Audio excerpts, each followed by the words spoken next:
Barcelona cost a fortune to run. And then the worst thing possible happens to them, and that is that Paris Saint-Germain give them $222 million for Neymar.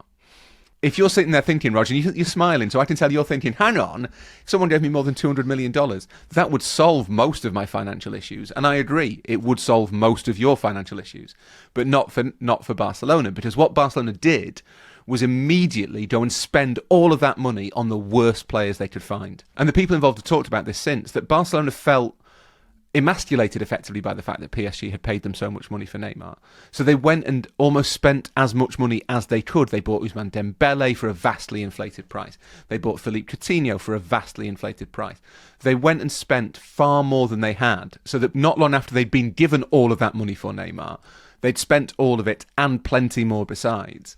And then you get the pandemic, and the pandemic completely guts their financial forecasts. It brings everything to a head, and suddenly Barcelona aren't really a viable concern anymore, at which point Joan Laporta comes along and starts pulling his levers.